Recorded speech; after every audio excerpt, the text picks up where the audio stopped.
Fala galerinha do YouTube, tudo bem com vocês? Sou eu aqui, o Gabriel de Paulas, e hoje a gente tá trazendo um unboxing aqui no canal do Cine All Stars. E a gente vai abrir uma encomenda que eu comprei. É um unboxing surpresa, galera, de um objeto presente num jogo muito legal da Nintendo. Eu espero que vocês conheçam o jogo. E vamos agora abrir esse pacote, galera.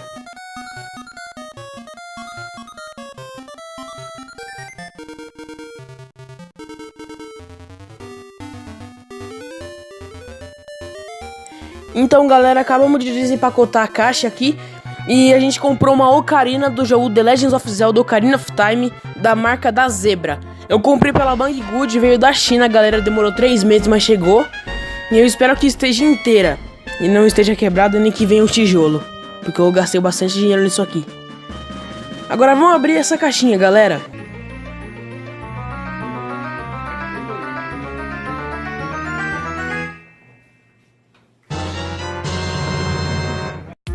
Então, acabamos de abrir aqui a caixinha e veio uma cordinha para você amarrar a ocarina e ela não cair da sua mão. E também veio um manual de instruções mostrando onde você tem que colocar os seus dedos para tapar os furos da ocarina e a maneira corretamente que você tem que segurar ela e como você tem que assoprar, tudo. Também tem umas musiquinhas escritas aqui nesse papelzinho que ensina você a tocar. Em breve eu vou treinar umas músicas, galera, e vou tocar pra vocês aqui em algum vídeo, beleza? Eu vou tocar algumas músicas do Zelda, outras músicas mais legais. Agora vamos tirar aqui o isopor pra ver a nossa ocarina. Lembrando que ela é de porcelana, então ela tem que vir muito segura pra não quebrar. Da viagem da China até aqui.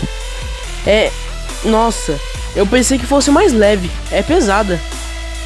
É pesada e é bonita, galera. Eu gostei dessa pintura dela. A nossa ocarina do tempo. E olhando daí, vocês vão pensar que ela tá uma rachada, mas ela não tá, tem uns pelinhos nela. É só você tirar, depois eu passo um paninho nela pra ela ficar bonitinha. Muito bonita mesmo, galera. Da marca Zebra. Agora vamos assoprar ela pra ver. Vamos assoprar a ocarina pra ver o som dela, galera. Vamos lá. Galera, tem realmente som de flauta. Tem realmente um somzinho de flauta. Eu gostei muito dessa ocarina. Vai ficar no meu cenário, é um item de colecionador. E eu espero que vocês tenham gostado. Obrigado pela visualização. Não esqueça de se inscrever no canal. E tchau, galera. Meta de 20 likes pra esse vídeo. Tchau.